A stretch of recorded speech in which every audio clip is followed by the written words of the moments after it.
My father is the late Wendell Scott Sr.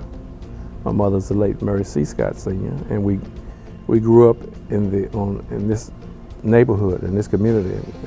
Wendell Scott Drive is right up the street.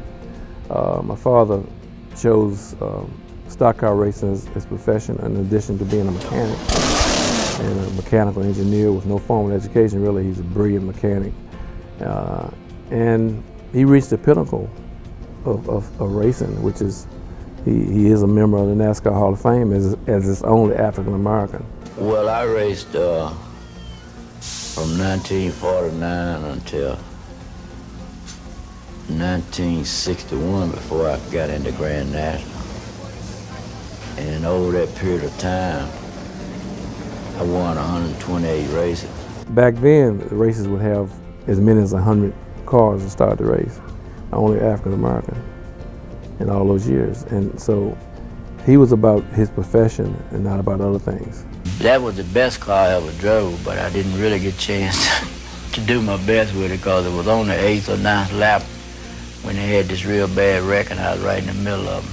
At that time, for him, it was, most people would have considered it a death wish for him to race because of the racial times.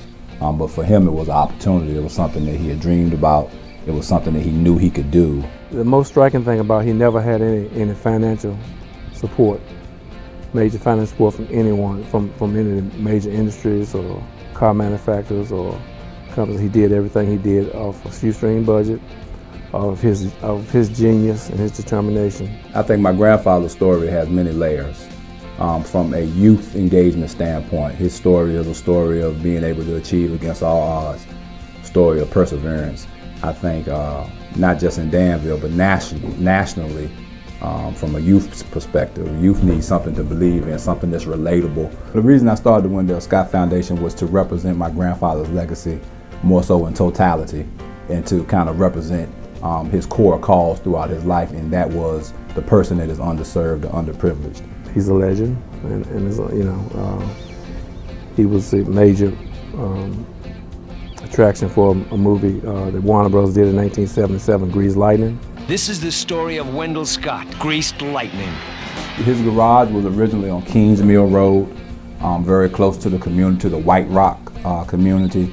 In 1997, if I'm not mistaken, there was a name change where the road was changed from Kings Mill Road to Wendell Scott Drive. The garage was there. That's where Scott racing took place.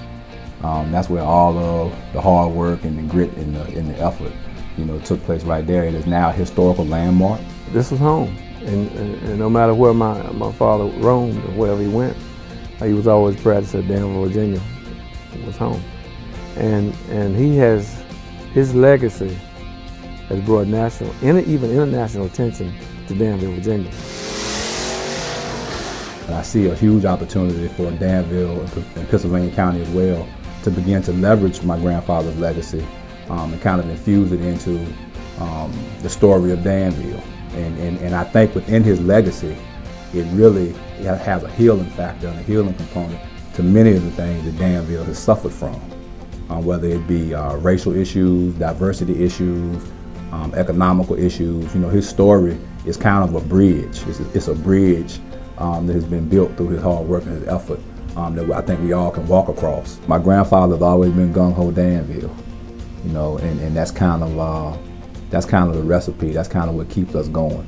If you're from Danville, no matter where you go, when you walk in the room, you should feel like you have an edge.